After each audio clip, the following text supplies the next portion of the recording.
Hi friends, Telugu business vlogs ఛానల్కి స్వాగతం.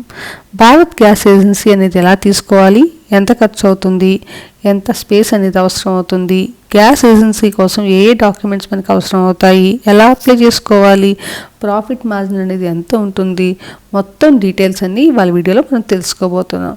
అయితే వీడియోలోకి ఎంటర్ అయ్యే ముందు ఇలాంటి మరిన్ని వీడియోస్ కోసం మన ఛానల్ని సబ్స్క్రైబ్ చేసుకుని లైక్ షేర్ చేయడం మాత్రం మర్చిపోవద్దు. భారత్ గ్యాస్ అనేది భారత్ పెట్రోలియంలో ఒక పార్ట్ అనమాట. భారత్ పెట్రోలియం ఇండియాలోని టాప్ పెట్రోలియం కంపెనీల్లో ఒకటి. భారత్ పెట్రోలియం వాళ్ళకి 2 రిఫైనరీస్ అనేవి ఉన్నాయి. ఒకటి ముంబైలో, ఇంకోటి వచ్చేసి కొచ్చిలో ఉన్నాయి అన్నమాట. భారత్ పెట్రోలియం వాళ్ళకి 12,809 ఫ్యూయల్ స్టేషన్స్ ఉన్నాయి మరియు 4,044 ఎల్పిజి డిస్ట్రిబ్యూటర్షిప్ అనేది ఇవ్వటం అనేది జరిగింది. ఈ కంపెనీ కస్టమర్స్కి మంచి సర్వీస్ అనేది అందించడం వల్ల కస్టమర్స్ దగ్గర నుంచి మంచి ఫీడ్బ్యాక్ అనేది పొందగలిగింది. 50 ఎల్పిజి బాట్లింగ్ ప్లాంట్స్ కూడా భారత్ గ్యాస్ ఏజెన్సీకి ఉన్నాయన్నమాట. ఈ కంపెనీ ఇండియాలో 42 మిలియన్ కస్టమర్స్ని సంపాదించుకోగలిగింది. భారత్ గ్యాస్ ఏజెన్సీ తీసుకోవడానికి ఎలిజిబిలిటీ ఏమిటంటే ఇండియన్ సిటిజన్ అయి ఉండాలి, 10th కానీ 12th క్లాస్ కానీ పాస్ అయి ఉండాలి. అలాగే ఏజ్ లిమిట్ వచ్చేసి 21 సంవత్సరాల నుంచి 60 సంవత్సరాల వరకు ఉండాలన్నమాట.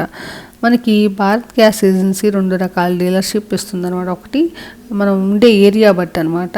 రూరల్ ఏరియా అయితే రూరల్ ఏరియా డీలర్షిప్, ఇంకోటి వచ్చేసి అర్బన్ ఏరియా డీలర్షిప్ అనమాట. మనకి రూరల్ ఏరియాలో ఒక స్పెసిఫిక్గా మనకి కస్టమర్స్ ఎక్కువ ఉన్నట్లయితే డీలర్షిప్ పొందడం అనేది చాలా ఈజీగా ఉంటుంది. అదే అర్బన్ ఏరియాలో డీలర్షిప్ అనేది మనకి చాలా ఈజీగా వస్తుందన్నమాట. ఇక ఇన్వెస్ట్మెంట్ విషయానికి వచ్చినట్లయితే మనకి ఇన్వెస్ట్మెంట్ అనేది సొంతంగా ల్యాండ్ ఉన్నట్లయితే తక్కువ ఇన్వెస్ట్మెంట్ అనేది సరిపోతుంది. అదే కనుక మనకి ల్యాండ్ కొనాలి అనుకుంటే కనుక చాలా ఎక్కువ ఇన్వెస్ట్మెంట్ అనేది పెట్టాల్సి ఉంటుంది. మనం ఏ ఏరియాలో డీలర్షిప్ తీసుకుంటున్నామో దాన్ని బట్టి కూడా ఇన్వెస్ట్మెంట్ అనేది మారుతూ ఉంటుంది. సిటీల్లో అయితే ఎక్కువ ఇన్వెస్ట్మెంట్, అలాగే రూరల్ ఏరియాలో అయితే తక్కువ ఇన్వెస్ట్మెంట్ అనేది సరిపోతుందన్నమాట. ఈ డీలర్షిప్ తీసుకోవాలంటే మనకి 3 రకాల ఖర్చులు ఉంటాయి. ఒకటి వచ్చేసి సెక్యూరిటీ డిపాజిట్ మనం కంపెనీ వాళ్ళకి పే చేయాల్సి ఉంటుంది. అది వచ్చేసి 3 నుంచి 5 లక్షల వరకు మనం పే చేయాలన్నమాట. ఈ దీంట్లో అనేది కన్సెషన్ కూడా ఉంటుందన్నమాట. ఎస్సీ వాళ్ళకి కొంత కన్సెషన్, ఎస్టీ అలాగే మనకి క్యాస్ట్ బేస్డ్ చేసుకొని కొంచెం కన్సెషన్ కూడా రిజర్వేషన్ బట్టి కన్సెషన్ అనేది ఉంటుందన్నమాట. అయితే మొత్తానికి 3 నుంచి 5 లక్షల వరకు మనము ఇన్వెస్ట్మెంట్ సెక్యూరిటీ డిపాజిట్ కింద పే చేయాల్సి ఉంటుంది.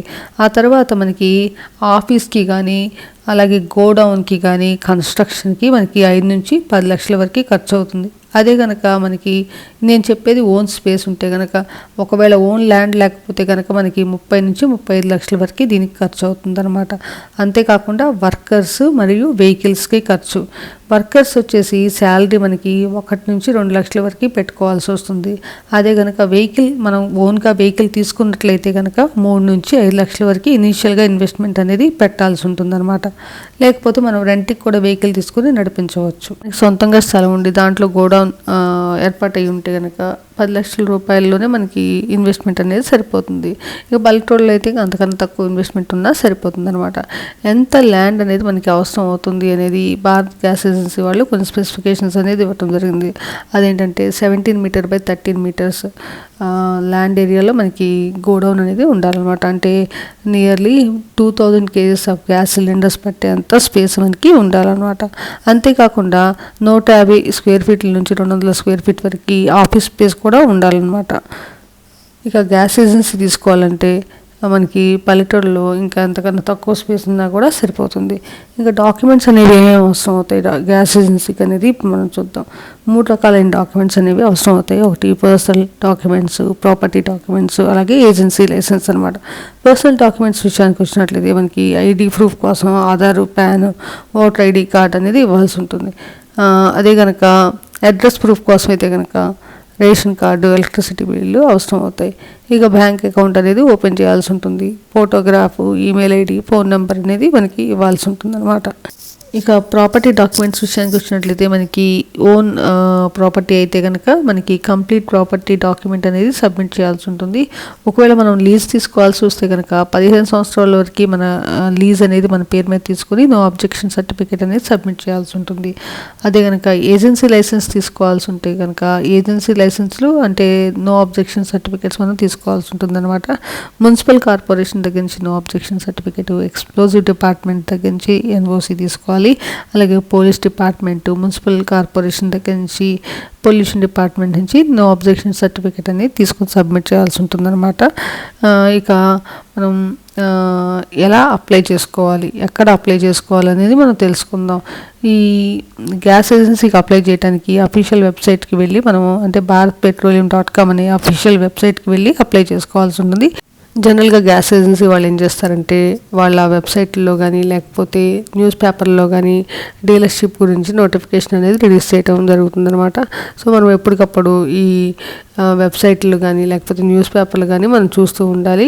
డీలర్షిప్ గురించి మనకి నోటిఫికేషన్ రిలీజ్ అయిన వెంటనే వాళ్ళ కంపెనీ వెబ్సైట్లోకి వెళ్ళి వాళ్ళు ఏదైతే అప్లికేషన్ ఫామ్ ఇస్తారో అప్లికేషన్ ఫామ్ ఫిల్ చేసి మనం సబ్మిట్ చేసినట్లయితే ఆ కంపెనీ వాళ్ళు మన ఏరియాలో ఒకవేళ మన సబ్మిట్ చేసిన డాక్యుమెంట్స్ వాళ్ళ రిక్వైర్మెంట్కి కనుక మ్యాచ్ అయినట్లయితే కనుక మన ఏరియాని వచ్చి సర్వే చేసి ఏరియాలో ఎంతమంది కస్టమర్స్ ఉంటారు, మన ల్యాండ్ ఏరియా వాళ్ళు మెన్షన్ చేసిన ఏరియాకి మ్యాచ్ అవుతుందా లేదా, అలాగే గోడౌన్ ఇవన్నీ మొత్తం డీటెయిల్స్ అన్నీ చూసుకొని మళ్ళీ సర్టిఫికేట్స్, లీజ్ అగ్రిమెంట్, ఈ డాక్యుమెంట్స్ అన్నీ వెరిఫై చేసిన తర్వాత వాళ్ళ వెబ్సైట్లో సెలెక్ట్ అయిన క్యాండిడేట్స్ డీటెయిల్స్ అనేది మెన్షన్ చేయడం జరుగుతుందన్నమాట. ఇప్పుడు మనం ఈ బిజినెస్లో ప్రాఫిట్ మార్జిన్ అనేది ఎంత ఉంటుందో తెలుసుకుందాం. మనకి 2 రకాల సిలిండర్స్ ఉంటాయి. ఒకటి కమర్షియల్ పర్పస్ సిలిండర్స్, ఇంకోటి వచ్చేసి రెసిడెన్షియల్ పర్పస్ సిలిండర్స్ అనమాట. కమర్షియల్ పర్పస్ సిలిండర్స్లో మనకి కమిషన్ వచ్చేసి 130 నుంచి 150 వరకు ఇస్తూ ఉంటారనమాట. అంటే ఒక్కొక్క సిలిండర్ మీద కమిషన్ వచ్చేసి భారత్ గ్యాస్ ఏజెన్సీ నుంచి 130 నుంచి 150 రూపీస్ వరకు ఉంటుంది. అదే కనుక రెసిడెన్షియల్ సిలిండర్స్లో ప్రాఫిట్ మార్జిన్ వచ్చేసి 40 నుంచి 50 రూపీస్ వరకు ఉంటుంది. మనకి ఒక రోజుకి 100 సిలిండర్స్ మనము డెలివరీ చేయగలిగితే అంటే ఒక్కొక్క సిలిండర్ మీద 40 నుంచి 50 రూపాయలు వేసుకున్నా కానీ ప్రాఫిట్ మార్జిన్ ఒక 100 సిలిండర్స్ మనం డెలివరీ చేయగలిగితే 4,000 నుంచి 5,000 వరకు మనకి ప్రాఫిట్ అనేది పర్ డే వస్తుంది అనమాట.